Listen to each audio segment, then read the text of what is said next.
Good morning, everybody. Welcome back to our channel. In this session, we are studying the second chapter, which is known as Mechanical Properties of Fluid. 11th मध्ये आपण mechanical properties of solid पाहिलेलं, ज्याच्यामध्ये आपण stress पाहिलं, strain पाहिलं, स्ट्रेसचे 3 प्रकार पाहिले, स्ट्रेनचे 3 प्रकार पाहिले, हुक्स लॉ पाहिला, modulus of rigidity, Young's modulus, bulk modulus, हे सगळं पाहिलं आपण. मी तुम्हाला 11th मध्ये सांगितलेलं की 11th मध्ये आपण सॉलिड बघणार आहोत, तर 12th मध्ये आपण फ्लुइड बघणार आहोत. Then what is mean by fluid?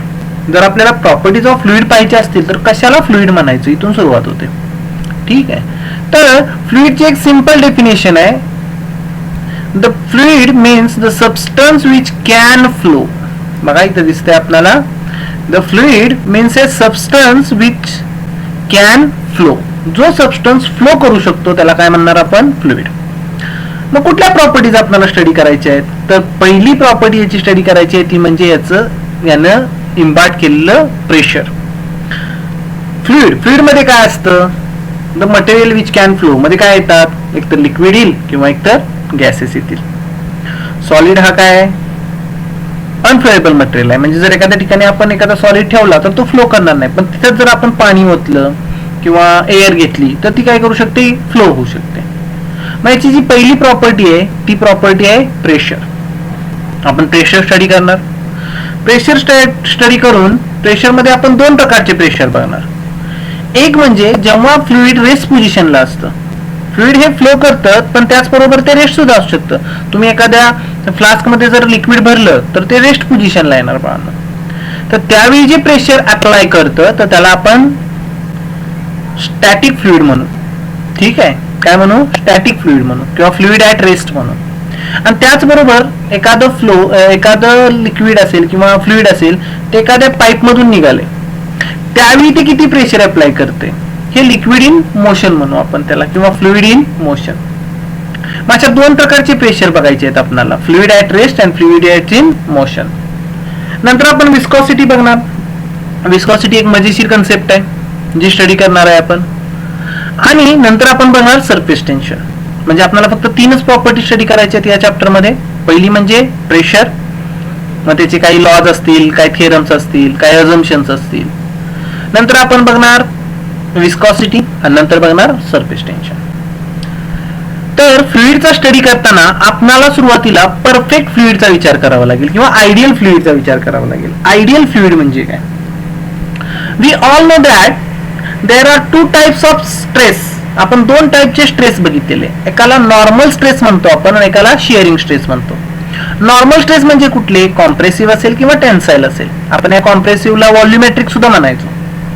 म्हणजे टेन्साईल स्ट्रेस असेल किंवा व्हॉल्युमेट्रिक स्ट्रेस असेल, हे 2 नॉर्मल स्ट्रेस आहेत. आणि त्याचबरोबर एक शिअरिंग स्ट्रेस असतो बाळांनो, शिअरिंग स्ट्रेस. ठीक आहे. जेव्हा एखाद्या बॉडीवर आपण टँजेन्शियल फोर्स अप्लाय करतो, when we apply and tangential force, मी काय केलं याच्यावर टँजेन्शियल फोर्स लावलाय, तर या बॉडीचा साईज नाही चेंज होत बाळांनो, तर काय चेंज होतो? शेप. आठवतंय का आपण फेसबुकचं उदाहरण दिलेलं, mutual forces and all that.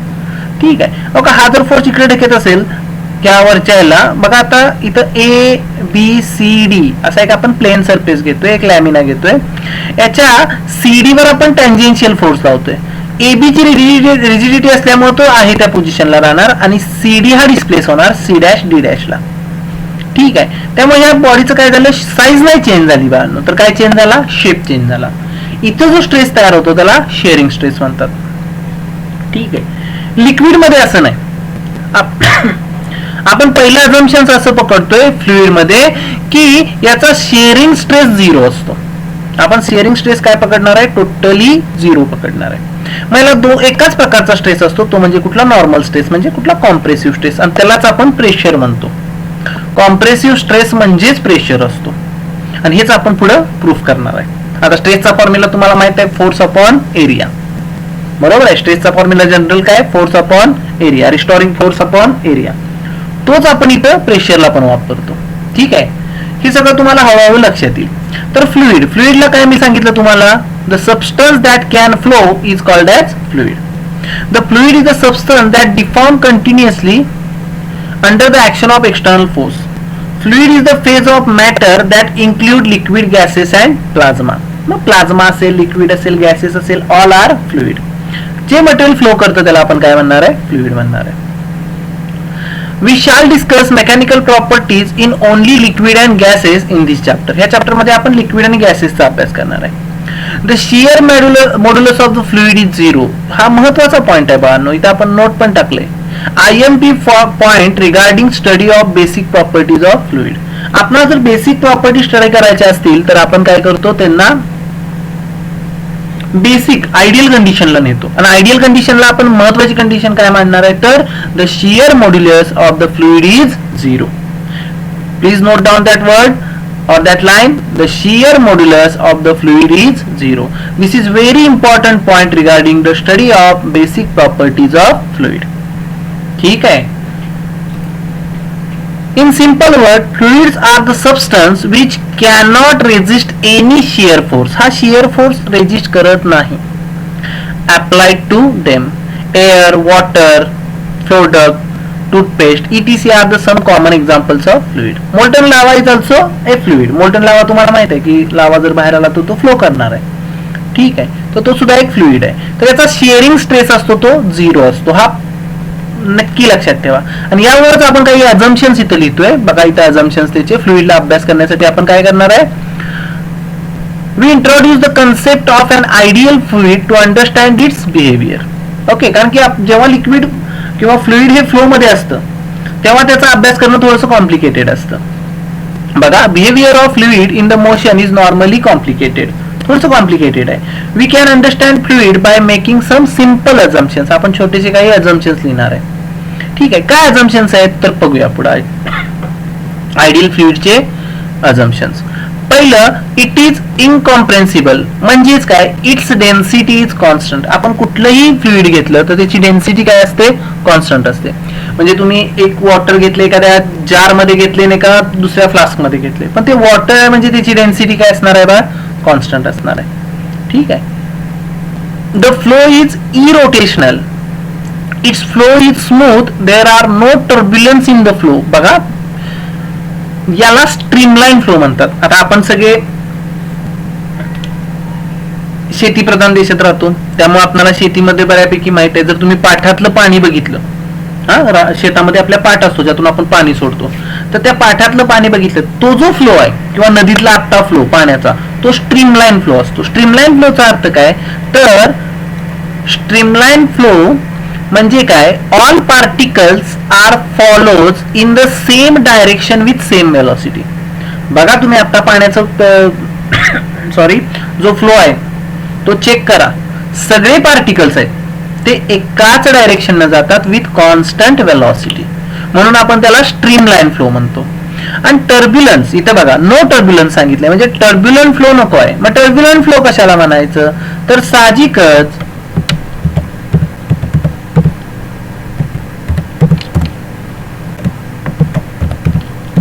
Turbulent flow. Turbulent flow म्हणजे काय, ऑल पार्टिकल्स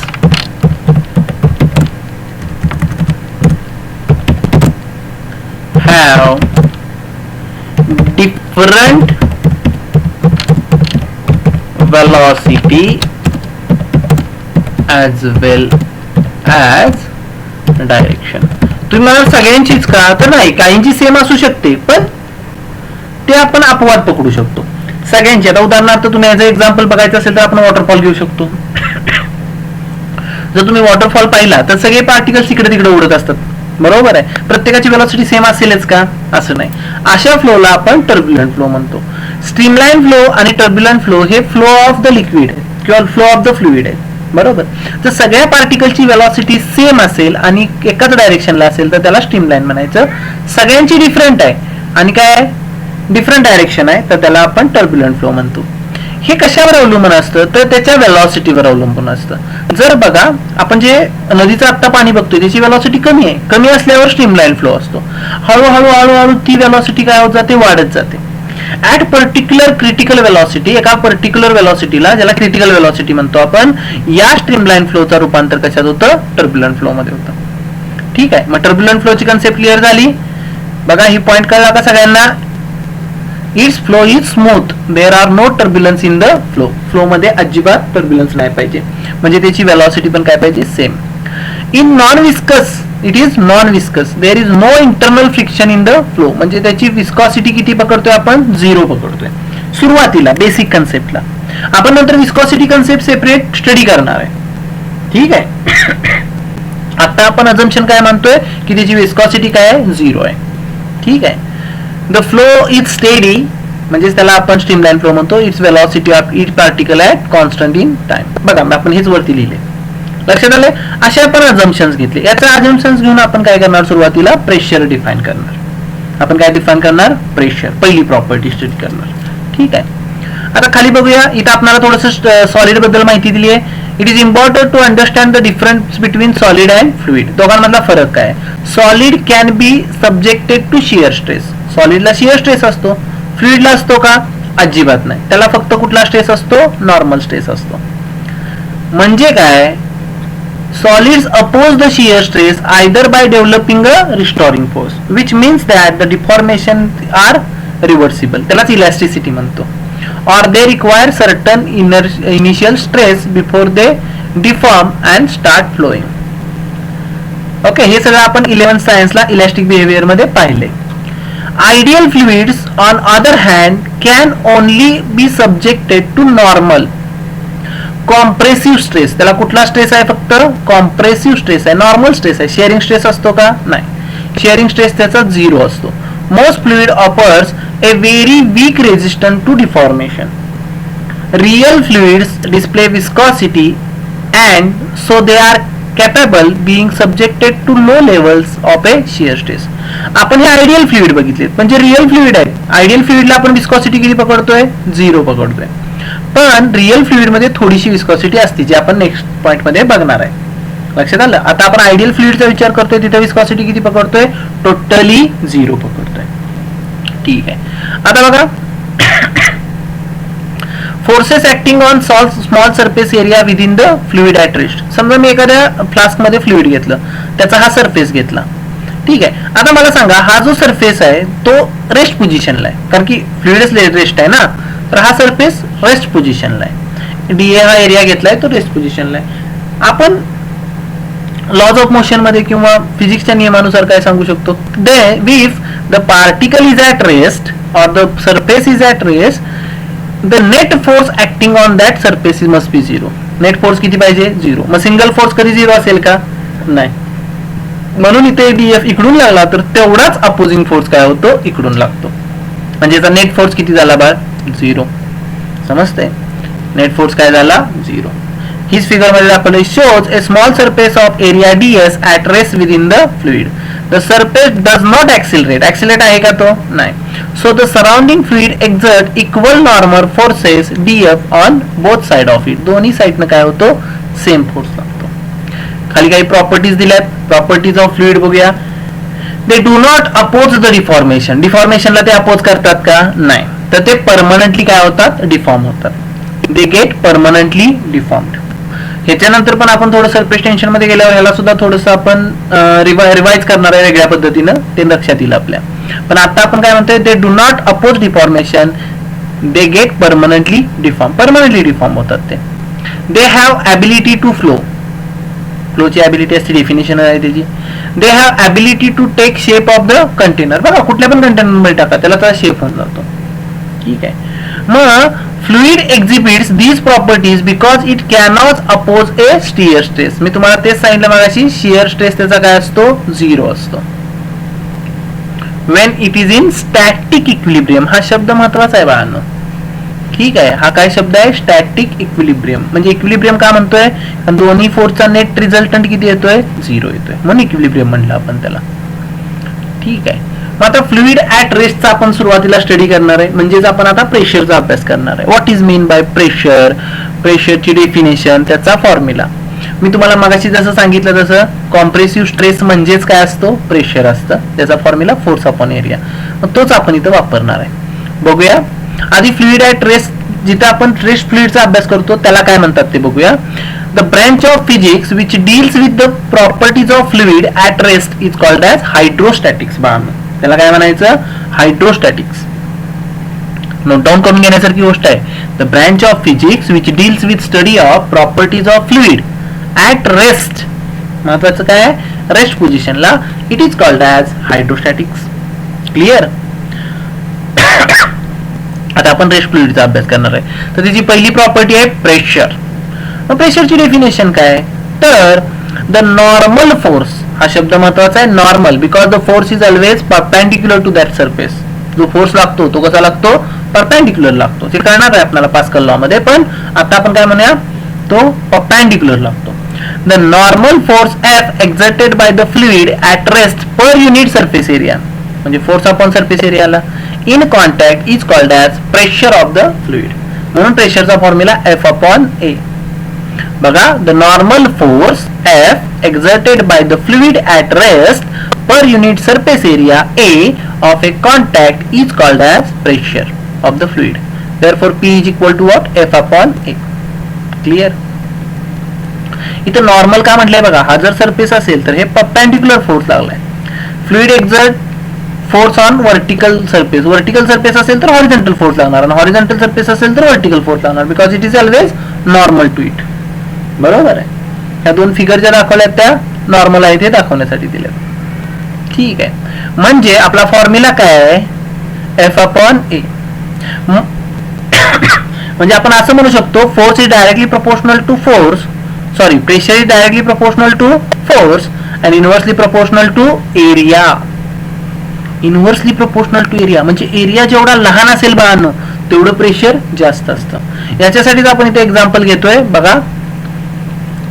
अन ऑब्जेक्ट हॅव्हिंग स्मॉल वेट, ऑब्जेक्टचं वेट स्मॉल आहे म्हणजे जो फोर्स आहे तो कमी आहे, वेट म्हणजे फोर्स ना, can exert high pressure. Small weight सुद्धा हाय प्रेशर तयार करतं. कधी? If this weight acts on the small surface area. बघा हे काय म्हणतोय लक्षात येते का? an object having small weight can exert high pressure, जास्त प्रेशर टाकतं, if its weight acts on the small surface area. आता याचं एक्झाम्पल बघा काय आहे. For example, the force of 10 Newton, आपण फोर्स किती घेतलाय? 10 newton, acting on 1 centimetre square. Area किती दिलाय? 1 सेंटीमीटर स्क्वेअर. मग आपल्याला सेंटीमीटर स्क्वेअरचं मीटर स्क्वेअर मध्ये करावं लागेल. बघा आपण इथं केलंय. F किती दिलाय आपल्याला? 10 न्यूटन. बरोबर. एरिया किती दिलाय? 1 सेंटीमीटर स्क्वेअर. हे स्क्वेअर आहे, हा, ते टाईप नाही झालं वरती, त्यामुळे आपण इथं लिहिले A is equal to 1 centimetre square. Their pressure is equal to what? F upon A. Force upon area. तो फॉर्म्युलाच आहे आपला. म्हणजे 10 अपॉन 1 किंवा सेंटीमीटर स्क्वेअर. आता सेंटीमीटर म्हणजे किती बाळांनो? 10⁻². -2 चा स्क्वेअर म्हणजे -4 आलं खाली. आता हे -4 वरती गेल्यानंतर काय होणार? +4. हा 1 आणि हे 4 किती झाले? 10⁵. Is not 105, it is 10⁵. म्हणजे किती आलं प्रेशर बाळांनो? 10⁵ newton per metre square, not centimetre. It is newton per metre square. म्हणजे 10 न्यूटन हा फोर्स होता आणि तो 1 सेंटीमीटर स्क्वेअरला राहिलेला. एरिया कमी होता, प्रेशर काय झालं? जास्त. On other hand the same force me 10 न्यूटनचाच लावलाय, पण कशाला लावलाय? 1 मीटर स्क्वेअरला. आता 1 ने डिवाइड होणार त्याला, कशाला त्याला आपल्याला चेंज करावं लागते. म्हणजे 10 डिवायडेड बाय 1 किती आलं? 10 न्यूटन पर मीटर स्क्वेअर. इथं 10⁵ न्यूटन पर मीटर स्क्वेअर होतं, इथं किती आहे? 10 न्यूटन पर मीटर स्क्वेअर. म्हणजे एरिया लहान झाला, इनव्हर्सली प्रोपोर्शनल आहे ना बघा. एरिया लहान झाला तर प्रेशर काय होतंय? वाढतंय. इनव्हर्सली प्रोपोर्शनल आहे. बरोबर आहे. मग प्रेशरची युनिट्स काय? इथं रिमेंबर दिस दिले 1 newton weight about 100 gram mass if G is equal to 10 metre per second square. 1 newton of weight is 100 gram of mass if G is equal to, हा बरोबर आहे ना, G 100 झाले ना 1000 1 न्यूटन. ठीक आहे. तर SI unit of the pressure is newton per metre square. प्रेशरचं युनिट काय बाळांनो? Newton per metre square. Also 1 newton per metre square is equal to 1 pascal. This is another unit. जसं आपण भरपूर गोष्टीला मागच्या वेळी आपण एखाद्या डिराइव्हड युनिटला त्या सायंटिस्टचं नाव देतो, तसंच जसं फोर्सला न्यूटन दिलंय आपण, तसं न्यूटन पर मीटर स्क्वेअरला काय देतो? पास्कल. पास्कल म्हणजे काय? 1 newton per metre square. The dimension of pressure is L-1 M1 T-2. हे कसं काढलं तुम्हाला माहित आहे. P चा फॉर्म्युला फोर्स अपॉन एरिया, फोर्सचे dimension L1 M1 T-2, A चे L2 वर आल्यानंतर -2 होणार, म्हणजे हे सापडते आपल्याला L-1 M1 T-2. स्ट्रेसचे पण हेच आहेत बघा, मागच्या वेळी आपण बघितले, त्याचा पण फॉर्म्युला फोर्स अपॉन एरियाचा आहे ना. स्ट्रेसचे पण डायमेन्शन हेच आहे. Pressure is a scalar quantity. It is a scalar quantity म्हणजे आपण ते फक्त मॅग्निट्यूड न दाखवतो. ठीक आहे. Other common units of measuring pressure of gas, आता आपण फ्लुइडचा अभ्यास करतोय म्हणजे liquid as well as gas, are bar and torr. ठीक आहे. तर बारचं 1 बार म्हणजे किती असतं? 10⁵ न्यूटन पर मीटर स्क्वेअर, जे आपण काढलं होतं ना मगाशी. 10 newton acting on 1 centimetre square area, then the pressure is 1 bar, 10⁵ newton per metre square. And 1 hectopascal, hecto म्हणजे 100, हेक्टापास्कल म्हणजे 100 pascal. These are some bigger units. हे मोठं युनिट आहे ना आपल्याला वापरण्यासाठी. हा, तर पास्कल हे छोटे युनिट आहे. ठीक आहे. त्याच्यापासून वर पुढे आल्यानंतर काय होते? बार, हेक्टापास्कल वगैरे. ठीक आहे. सगळ्यांना हे पॉईंट कळला. आज आपण काय पाहिलं? आज आपण बेसिक कन्सेप्ट पाहिल्या. बेसिक कन्सेप्ट मध्ये आपण फ्लुइड म्हणजे काय पाहिलं बघा, एकदा रिवाइज करूया. फ्लुइड म्हणजे काय? The substance which can flow. जो सबस्टन्स काय करतो? फ्लो करतो, त्याला आपण काय म्हणतो? फ्लुइड. सेकंड पॉइंट पाहिला, फ्लुइडचा शियर मॉड्युलस काय असतो? 0 असतो. आपण हे अजून केलंय, बरोबर आहे. शियर मॉड्युलस किती पकडलाय आपण? त्याचा 0. त्याला फक्त एकच स्ट्रेस असतो, तो म्हणजे कुठला? Normal, compressive. ठीक आहे. त्यालाच आपण प्रेशर म्हणतोय. काय? Compressive stress called as pressure. ठीक आहे. नंतर आपण स्टॅटिक इक्विलिब्रियमला बघितलं, त्याच्यावरून प्रॉपर्टीज पाहिल्या, बरोबर. स्टॅटिक इक्विलिब्रियम म्हणजे दोन्ही साईडनी फोर्स लागतो, हे कळलं आपल्याला. प्रॉपर्टीज पाहिल्या. They do not oppose deformation, they get permanently deform, they can flow, and they have ability to take the shape of container. ठीक आहे. मग आपण एक डेफिनेशन पाहिली. डेफिनेशन चांगली लिहून घ्या नोट्स म्हणून. The branch of physics which deals with the properties of fluid at rest is called as hydrostatics. आपण हायड्रोस्टॅटिक्सचा आता सुरुवातीला आपण हायड्रोस्टॅटिक्स बघणार आहे. मग प्रेशरची डेफिनेशन पाहिली. The normal force exerted by the fluid at rest per unit area A of contact is called as pressure. प्रेशरचा formula P is equal to F/A. ठीक आहे. ह्याच्यावरून आपण लक्षात आलं की जर एरिया लहान असेल आणि फोर्स कॉन्स्टंट असेल, ठीक आहे, तर प्रेशर जास्त असणार बाळांना. हे आपण त्याचे युनिट्स आहेत, ते मोठे मोठे. पास्कल आहे, बार आहे, हेक्टापास्कल आहे. ठीक आहे. नेक्स्ट लेक्चर मध्ये आपण pressure due to liquid column बघणार आहे. म्हणजे एखाद्या लिक्विड कॉलम किती प्रेशर अप्लाय करतो हे बघणार आहे. आणि याच्यावर आपल्याला न्यूमरिकल्स फार येतात. ठीक आहे. मग इथे डेन्सिटी आहे बघा, डेन्सिटी वरून आपण ते सोडवायचंय. खूप सोपे प्रॉब्लेम असतात. P is equal to H/ρg कसं येतं. ठीक आहे. याला आपण असं पण म्हणतो प्रेशर डेप्थ रिलेशन. याला काय नाव देतो आपण? Pressure depth relation. हे नेक्स्ट लेक्चरला आपण बघणार आहे. ठीक आहे. आजचा पॉईंट सगळ्यांना कळला? ठीक आहे. नक्की जर नाही समजलं तर मला तुम्ही कमेंट मध्ये टाका. ठीक आहे. Okay, bye.